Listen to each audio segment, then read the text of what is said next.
Le vin, c'est la terre. Il faut rester humble quand même, ça n'est que du jus de raisin fermenté.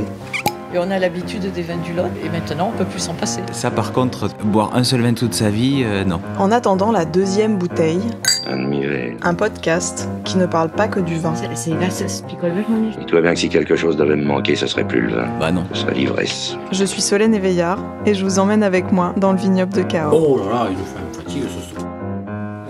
On n'a pas toujours le ramage de son plumage comme dirait l'autre. Chapitre 1. C'est qui les humains derrière le jus? Nous sommes sur le Corse, tu sais ce fameux Corse. Mathieu Molinier, Ce fameux terroir. Château-Ponzac. Mathieu, c'est quoi une vie de vigneron? C'est que tu vis justement autour de ton métier quotidiennement. Il rythme ta vie de famille, il rythme tes aspirations, il rythme beaucoup tes déceptions quand il arrive ce qui nous vient de nous arriver, comme une gelée par exemple. Une vie de vigneron, c'est que la vigne et tout ce qui l'entoure sont le métronome de notre quotidien. Justement, quand tu vis des épisodes comme là, le gel, des choses qui sont un peu difficiles, on va dire, à quoi tu t'accroches? Comment tu fais pour pas perdre espoir et pour continuer et pour pas te décourager? Je pense que le métier de vigneron, c'est surtout notre rapport au temps. C'est-à-dire que quand il nous arrive des choses comme ça, bonnes ou mauvaises, bon là, on n'est pas malade, mais quand même c'est traumatisant, c'est qu'il faut savoir s'extraire de cette réalité du présent. Le présent s'accommode d'un passé qui a été ce qu'il a été. Il y a eu ces problématiques, ces joies. On se dit qu'en regardant devant, on dédramatise le présent et ce qui vient de se passer. Aussi parce que voilà, c'est une plante pérenne, donc elle a été installée parfois avant nous. On en installe et elle sera là parfois après nous. Ça nous met dans un espace-temps qui est un peu différent d'un métier du quotidien. Voilà. C'est toi, Vivi? Bonjour. Ça va? Virginie. Ça marche pas? Mon épouse, vigneronne. Alors on faisait le point, je léchais mes plaies, tu sais, sur le gel et puis après sur notre positionnement de vigneron dans l'espace marketing et commercial. Qu'est-ce qui te rend heureux? Qu'est-ce qui me rend heureux? Ah ben c'est bien ça. C'est déjà répondu. Tu vois, tu regardes toujours ce que tu as fait et non pas ce que tu as. Ça, tu le dis à Alexia et Valentin à table tous les soirs, tu dis mais profite de ce que tu vis là. Profite là. Tu vois, quand tu te lèves le matin, tu te dis quoi? Tu te dis... je fais le gainage. Il fait son quart d'heure de gainage. C'est 20 minutes C'est ça de qui te gainage. rend heureux.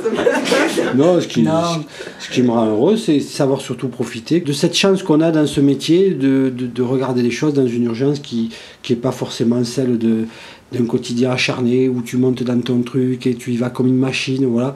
C'est ce temps qui n'est pas le même pour nous que pour les autres. Ça, oui, ça me va bien, ça. T'aurais pu dire Virginie. Ouais, mais non, bien un peu, que- si tu veux, je te dis. Dommage, je rigole. Virginie, ma famille et mes enfants. Un mot pour définir le Cahors, le vin de Cahors. Atypique. Parce qu'on peut trouver de tout. Une diversité de tout. Aussi bien humaine que technique, que de forme de bouteille, d'étiquette. Voilà. Il n'y a pas réellement... On casse les codes. Racine. Oui, parce que, tu vois, ça revient toujours au même. Est-ce que je regarde derrière, est-ce que je regarde devant? C'est un peu... Puis les racines, voilà, c'est la vigne, c'est le sol, c'est ce qui te permet de pousser. Non, je pense que ces racines, ça fait référence à un temps donné qui est issu d'un passé, qui se projette, comme on le disait, qui gèle, qui grêle, qui vente, qui fait ça, qu'il soit phylloxérique ou je ne sais, qu'il soit coopératif ou pas, comme nous l'avons été, ça reste quand même, faut pas l'occulter, un peu lié à nos racines. Je fais partie de ces vieilles familles, ah oui, il y a Il y avait la grand-mère, moi d'ailleurs, c'est une grosse partie où elle m'a raconté les histoires. Hein. J'adorais ça. Alors au départ, je suis revenue par amour, parce que bon... Parce que l'amour, on s'est rencontrés sur les bancs du lycée, donc on est revenus par amour. Mais après, après, il y a sa grand-mère qui me racontait l'histoire, oui, son histoire viticole, son histoire... l'histoire familiale. Moi, je suis très attachée à ça, ouais. Là, j'aurais aimé qu'elle soit là pour voir tout ce qui a été réalisé. Tu sais, je te parle de la phrase sur les cuves en béton. C'est le vin réjouit le cœur de l'homme. Et à côté, ma grand-mère avait fait mettre la phrase et n'attriste pas celui de la femme. Ah ouais, elle était moderne un peu. Ouais, elle était moderne. Si t'avais dû faire un autre métier? Je sais pas, moi j'aurais aimé être. Je sais pas. Médecin, généralement, il me dit. Ah oui, moi j'aurais aimé être toubib. C'est vrai? Ah ouais. Pour soigner des gens, c'est ça? Ouais, quand même. Tu vois, c'est pas rien. C'est Mais vrai. après, je peux pas parce que je suis pas assez matheux. Tout ça. Mais tu soignes un peu les gens aussi, finalement. Tu vois, finalement, Je pense. c'est sûr qu'en termes de santé publique, entre vigneron et médecin, en effet, je fais le même métier en fait. On pourrait, je Un sais matin, pas. midi, Je soir. crois que ça pourrait constituer même un vaccin. Tu vois, je te Ponzac, tu vois. Mais oui.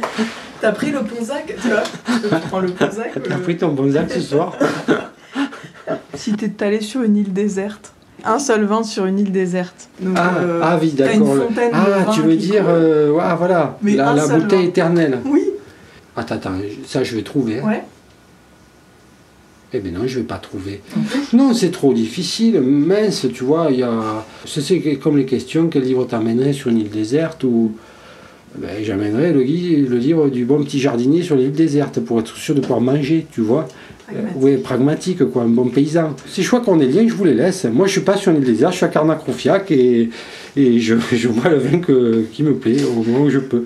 Tu vois, la philosophie, il y a des maisons pour ça, ma petite dame.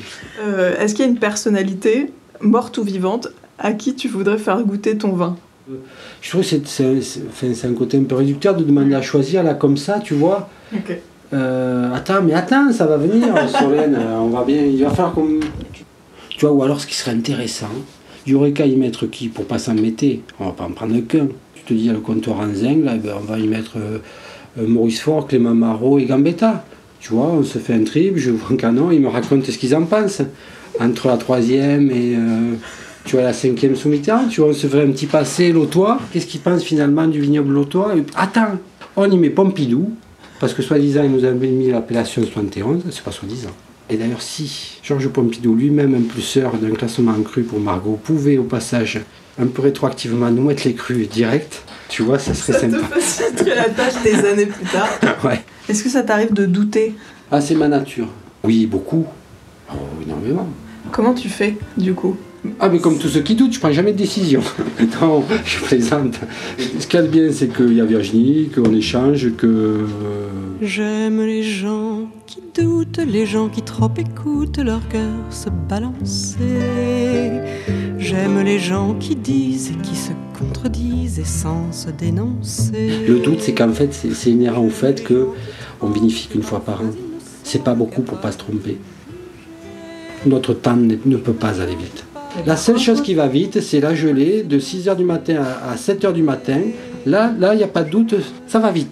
En 1 heure, c'est réglé. Donc, le reste du temps, merde, on peut prendre le temps de réfléchir. Tu tranches, mais après tu reviens par contre sur l'interrogation. Tu y reviens, mais peut-être 2 jours après. Ça, c'est affreux. Ah, ça c'est affreux. Et tu ressasses Oui. le fait que t'as décidé et Oui. la décision elle est déjà prise. Un problème de lâcher prise, Mathieu. Ah, le lâcher prise. Bon, alors là, ça rejoint la notion d'ivresse nécessaire, parce que je pense que l'ivresse contribue au lâcher prise. Pourquoi le chien? Ah oui, c'est pour Lys. Chapitre 2. Qu'est-ce qu'on dit, Solène? Et les grappes, elles grandissent où? Qu'est-ce qu'on dit? Alors, oh là là, il veut jouer. Bon, donc là on est devant tes vignes. Ah oui, 4 hectares de vignes, des 2 côtés de la route quand nous arrivons au domaine. La partie à gauche, c'est là où il y a la partie du vignoble la plus âgée, qui a un peu plus de 60 ans aujourd'hui. Et là, un rajeunissement ici, précédemment, il y avait des jurançons. À l'époque, on pouvait encore faire du Cahors avec du jurançon noir. Voilà. Et donc, il y a une partie qui est plus jeune, qui est issue de cette mutation entre le jurançon noir et le Malbec. Donc, tu as devant les yeux un peu le reflet de ce qu'a été une appellation depuis cette version après Deuxième Guerre mondiale, où tu as une partie de plus vieux vignobles qui sont à la fois ce qu'on appelle ici des greffés soudés, c'est-à-dire des plants qu'on met en terre qui sont greffés chez un pépiniériste, mais à la fois des greffés sur place. Donc tu as toutes ces époques, et l'époque aussi de la suppression du jurançon noir avec des vignes plus jeunes. Sur cette petite photographie, tu as un petit bout de l'histoire de ce vin Cahors. Et c'est la beauté de nos paysages, c'est-à-dire que tu as les vignes avec ce fond de nature posé derrière, où tu aperçois d'autres terroirs, d'autres vignes un peu plus loin, mais qui se posent là au gré de valeurs parcellaires ou alors au gré de partage de famille. Et tu as à la fois une nature qui peut être opulente avec des bois de pin en ligne de fond, tu vois, sur main droite, et puis une zone beaucoup plus aride, beaucoup plus cosse. À la fois le paysage typique avec la maison familiale, puisque c'était là le socle, le berceau de notre famille. Tu as tout ce pan de nature et de patrimoine préservé, tu vois, la beauté des pierres entre des côtés très blancs, très gris, ou des zones un peu plus ocre, un peu plus rouges dans les pierres. Et donc tu as vraiment le dessin de notre paysage et de ce que sont finalement nos vins dans cette diversité, dans ces racines. Bon, on va goûter le vin maintenant. On y va, Solène. C'était nul. Vas-y, on refait. Chapitre 3. C'est quoi la cuvée? On entend quoi dans la bouteille? Château Ponzac. En fait, c'est pas une cuvée, c'est l'identité gustative du domaine. Je sais pas si je dois développer ou pas, parce que le moment est solennel, on ouvre une bouteille et donc on est dans le... Qu'est-ce qu'il faut? C'est bien. Non, c'est vrai que sinon après on va partir. Oui, terroir, on va partir dans les délires, là, n'importe quoi. Oh, les trucs là. N'importe quoi. Vignerons, ouais, qui me font chier là. Mûri au coteau, là, ça va bien. C'est que dalle, ça. L'ensoleillement, la veille. Ta merde, alors il comprend rien en plus. Comment tu définirais ton rapport à l'ivresse? Celle de notre âge est la meilleure. Avec l'âge, tu sais l'avoir arrivé et l'échelonner, on n'est plus dans la consommation jeune, tu sais. Où... Là, ça se fait au gré de conversation, c'est cette douce ivresse, tu vois. Et celle-là, elle est propre à notre âge et celle-là, elle est bien. Ce moment où tu as conscience de ce qui se passe, comme un sapin où les lumières s'allument progressivement à la bonne heure, où tu sais, ça s'illumine et que ça devient joli. Voilà. Et sans que les aiguilles soient tombées encore du sapin. Tu vois, voilà. On a servi Château Ponzac. Et donc, la musique, tu as choisi la version revisitée d'un morceau de Bach, qui est la Toccata en do mineur. Un remix un peu rock. Alors, pourquoi tu as choisi ça? C'est juste pour dire que le tradi, c'est pas figé, c'est pas un dogme. Le tradi, c'est le socle sur lequel on évolue, et quand c'est bien fait, ça peut être aussi ce qu'on écoute, ça peut être aussi ce qu'on boit. Et sur une toccata comme ça, là, c'est que tu as ce côté un peu saccadé, comme on peut l'avoir parfois en termes de sensations sur nos vins jeunes, tu vois, avec plein de choses qui s'expriment dans la bouche. C'est un peu ça, ce caractère très classique, très ordonné de la belle composition, mais quand elle est revisitée en ce sens-là, c'est un peu l'évocation à la fois de notre conception du vin de Cahors d'une manière générale, mais aussi une approche personnelle de ce goût-là.